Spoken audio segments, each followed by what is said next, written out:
السلام علیکم ورحمۃ اللہ وبرکاتہ۔ قرآن مجید کی تلاوت کرتے ہوئے جب آیت ختم ہو جاتی ہے تو وقف کرتے ہیں۔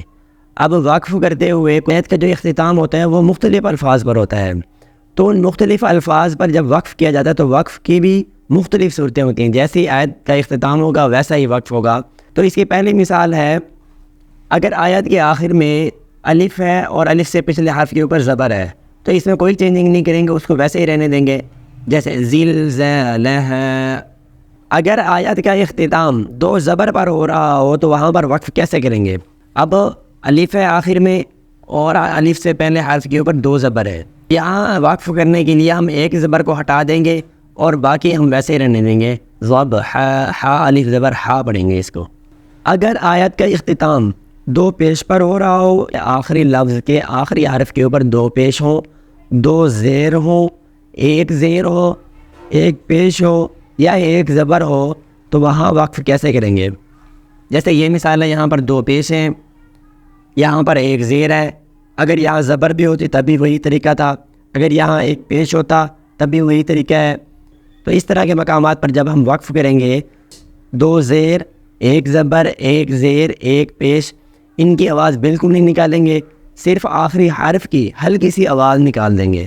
میں پڑھتا ہوں، لشہید فی القبور۔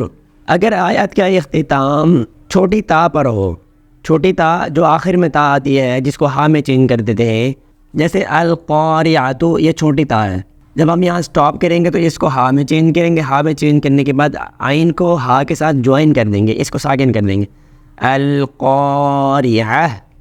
اور اگر آخر میں ہا ہو، چھوٹی ہا، ماہیہ، تو یہ پہلے سے ساکن ہے، لیکن اگر اس کے اوپر زبر بھی ہو تب بھی اس کو کیا کر دیں گے؟ ساکن کر دیں گے۔ جیسے یہاں پر ہے موازین، آخر میں الٹا پیش ہے تو اس کو ساکن کر دیں گے، ساکن کرنے کے بعد اس کو ہا کے ساتھ جوائن کر دیں گے۔ اگر آیت کا اختتام سٹینڈنگ زبر پر ہو رہا ہو، یعنی کھڑا زبر ہو آیت کے آخر میں، تو اس میں بھی کوئی چینجنگ نہیں کریں گے، اس کو ویسے ہی رہنے دیں گے۔ اِلَىٰ رَبِّكَ الرُّجْعَىٰ يَنْهَىٰ۔ تو یہ مختصر سے اور چھوٹے سے میں نے اصول بیان کر دیے ہیں۔ اگر آپ بھی قرآن مجید کی تلاوت کرتے ہیں اور آپ کو یا آپ کے بچوں کو کنفیوژن رہتی ہے کہ کس حرف پر یا کس لفظ پر وقف کس طرح کرنا ہے، تو آپ یہ ویڈیو دیکھیں اور آپ کی یہ ساری کنفیوژن دور ہو جائے گی انشاءاللہ تعالی۔ اگر آپ مزید ویڈیوز دیکھنا چاہتے ہیں قرآن مجید سیکھنے کے حوالے سے، احادیث سیکھنے کے حوالے سے، سیرت النبی سیکھنے کے حوالے سے، تو ہماری باقی ویڈیوز آپ کو ڈسکرپشن میں اور باقی پلے لسٹ میں مل جائیں گی، آپ وہاں سے دیکھ سکتے ہیں۔ شکریہ۔